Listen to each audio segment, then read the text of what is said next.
வணக்கம் நண்பர்களே, இது நம்ம தையல் துறை யூடியூப் சேனல். இப்போ நம்ம வந்து இந்த காலையில் பார்க்க போகிறது என்ன அப்படின்னா, ஒரு சுடிதார் வந்து மார்க் போட்டுட்டு இருக்கேன். அதில் வந்து கொஞ்சம் சீட் அளவு வந்து அதிகமாக இருக்குது.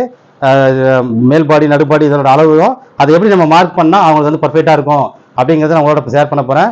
ஏன்னா இதை நம்ம வந்து ஒரு ஸ்ட்ரெயிட் ஸ்கேலில் வச்சு நம்ம மார்க் போட்டோம் அப்படின்னா இதோட ஃபிட்டிங் வந்து வேறு மாதிரி இருக்கும்.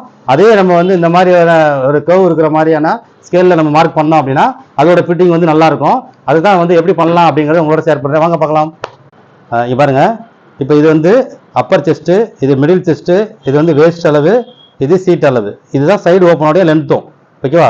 இப்போ நம்ம இதில் ஸ்ட்ரெயிட் ஸ்கேலை வச்சு நம்ம வந்து மார்க் பண்ணோம் அப்படின்னா இதெல்லாம் வந்து கனெக்ட் பண்ணுறோம். இப்போ இதுலேருந்து இங்கே கனெக்ட் பண்ணுறோம், அடுத்தது இதுலேருந்து இப்படி கனெக்ட் பண்ணுவோம், அப்படியே இங்கேருந்து நேராக சைடு ஓப்பனுக்கு கனெக்ட் பண்ணுவோம், இந்த ஸ்ட்ரெயிட்டுக்கு விடுவோம். இந்த மாதிரி கனெக்ட் பண்ணும்போது என்ன ஆகும் அப்படின்னா, பாருங்க இந்த இடத்துல பார்த்தீங்களா இங்கே டைட் ஆகுது பாருங்க. இப்போ இது என்ன அப்படின்னா இந்த இந்த அளவு வந்து 36, இந்த வேஸ்ட் அளவு இருக்கு இல்லையா, இது வந்து 36, இந்த சீட் அளவு 45, 9 இன்ச்சு வித்தியாசம் இருக்கு. அப்போ 9 இன்ச்சு வித்தியாசம் இருந்ததுன்னா அப்போ ரொம்ப ஜாஸ்தியா இருக்கு. அப்போ ரொம்ப ஜாஸ்தியா இருக்கும்பொழுது நம்ம வந்து ஒரே அப்படி கிராஸ் மட்டும் எடுத்தோம் அப்படின்னா அவங்களுக்கு வந்து இங்கே பிடிச்சிக்கிட்டு இந்த இடம் தூக்கி நிற்கும். நம்ம இங்கே வந்து ஒரு 2 இன்ச்சு லூஸ் கொடுப்போம். அப்போ இங்கேருந்து கிராஸ் எடுக்கும்போது பார்த்தீங்கன்னா இந்த இடம் அழுத்தி பிடிச்சி இந்த இடத்த தூக்குற மாதிரி சைடு ஓப்பன் கிட்ட தூக்கி நிற்கும். அந்த ஷேப் நல்லா இருக்காது. அப்போ இந்த மாதிரி இந்த மாதிரி கேர்வ் இருக்கிற மாதிரி ஸ்கேலில், இது வந்து மாஸ்டர் ஸ்கேல். இது இப்போ இதுலேயே வந்து பேட்டர்ன் மாஸ்டர் ஸ்கேல், இது மாதிரி நிறைய கேர்வ் வர மாதிரியான ஸ்கேல் இருக்கும். அந்த மாதிரி ஸ்கேலில் இப்போ நான் வச்சிருக்க ஷேப் பாருங்க, இதையும் நம்ம கனெக்ட் பண்ணணும்.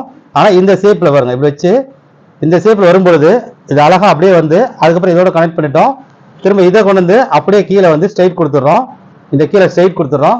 அப்படியே நேராக இங்கே வரைக்கும் கொண்டு வந்தோடனே இங்கே இந்த ஸ்கேல் அப்படியே காமிச்சோடனே இங்கே சைடில் நம்ம இங்கே வந்து எவ்வளவு நம்ம கிராஸ் எடுக்க வேண்டிய தேவை இருக்குன்றதையும் ஆட்டோமேட்டிக்காக காமிச்சிடும். இந்த நேராக வைக்கும் பொழுது இங்கே ஷேப் வந்து இதை தட்டி எடுக்கணும், இதை கரெக்ட் பண்ணிடலாம்.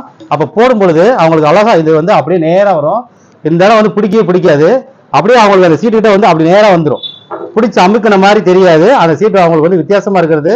ஏன்னா இடுப்புக்கும் அந்த சீட் அளவுக்கு இந்த அளவு வித்தியாசமா கூடுதலாக இருக்கும் பொழுது அவங்களுக்கு ரைட்டை பிடிக்கிறா. இந்த மாதிரி ஸ்ட்ரெயிட் ஸ்கேலை வச்சு பண்ணீங்கன்னா பிடிச்சிடும். அப்போ இந்த மாதிரி பண்ணுங்க, அழகா வரும், சூப்பரா இருக்கும். நன்றி.